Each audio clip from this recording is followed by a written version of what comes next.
Afternoon to all students. जैसा कि पिछली क्लास में हमने राजस्थान के लोक देवता और राजस्थान के लोक देवी जो टॉपिक हैं दोनों कंप्लीट किए हैं, और उसके बाद जो नेक्स्ट टॉपिक स्टार्ट कर रहे हैं अभी हम राजस्थान के आभूषण। आभूषण जो हैं राजस्थान के वो महिलाओं के अलग हैं, पुरुषों के अलग हैं। तो पहले जो हम स्टार्ट कर रहे हैं महिलाओं के आभूषण, यानी राजस्थान के महिला हैं उनके आभूषण। तो उनके लिए क्या करेंगे हम, जैसे कि कहाँ कहाँ पर कौन सा आभूषण पहना जाता है एक बार वो देख लेते हैं। जैसे कि जो सिर पर, यानी जो लेडीज़ का सिर होता है वहाँ पर कौन कौन से आभूषण पहने जाते हैं उनके बारे में हमें पढ़ना है।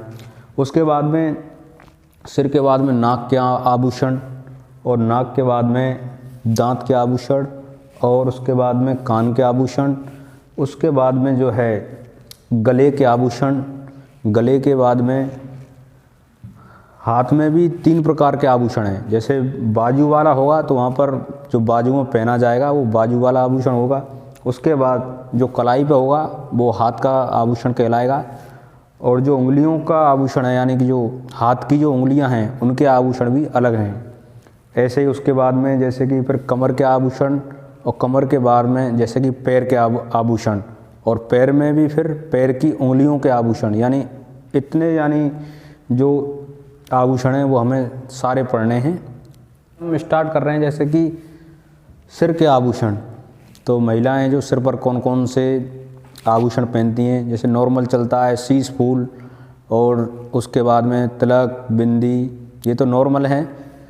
जैसे कि कुमकुम बिंदी तिलक शीश फूल मांग टीका।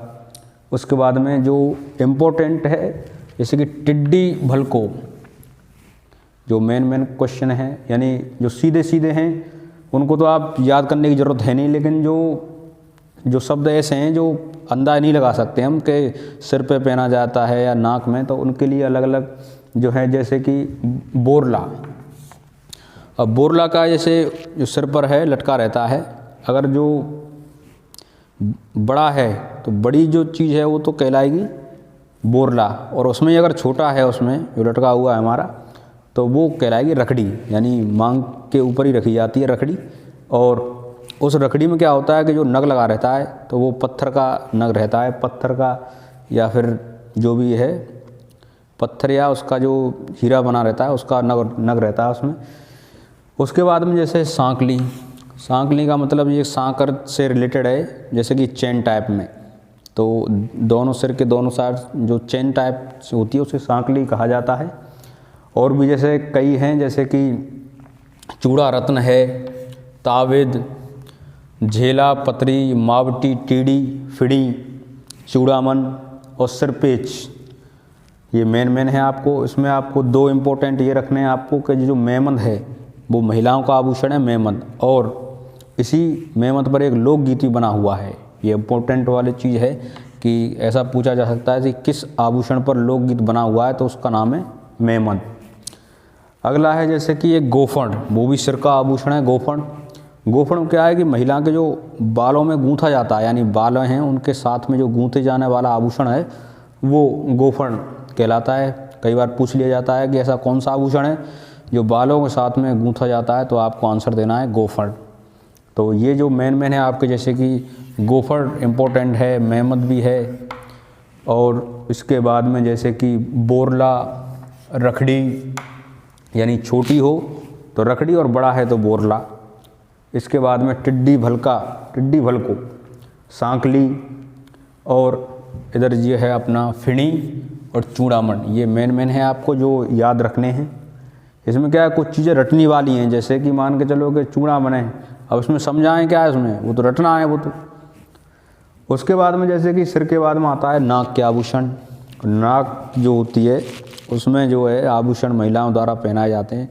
नॉर्मल तो आपकी वही है कि मतलब चौंप, नथ, लौंग जो होती है वो फूल की आकृति होती है उस पर, जैसे कमल का या कोई फूल होता है उस टाइप की जो नाक में पहनी जाती है वो लौंग कहलाती है, जैसे कि चौंप। उसके बाद में नथली जो होती है, वैसे नथ का जो शब्द है वो बिजली से है, नथली। और उस पर जो नथ हमेशा बाईं ओर पहनी जाती है, यानी कि जो बायां है हमारे नाक का बायां जो सिरा है वहाँ पर पहनी जाती है नथली। और नथली पर जो आकृति जो बनी हुई है नथली के अंदर, उस पर नाचता हुआ मोर की आकृति होती है उस पर। और जैसे कांटा, कोका, ये कई बार पूछा है खीवड़। खीवड़ कहाँ पहने जाने वाला आभूषण है? तो नाक में पहने जाने वाला आभूषण खीवड़। बारी, ये तो इजी है बारी। उसके बाद में नथफूल, नाक से ही यानी नथफूल बन जाएगा। ये इंपॉर्टेंट है वेड। वेड और बुलाक, चूनी, फीणी और तिल्ली।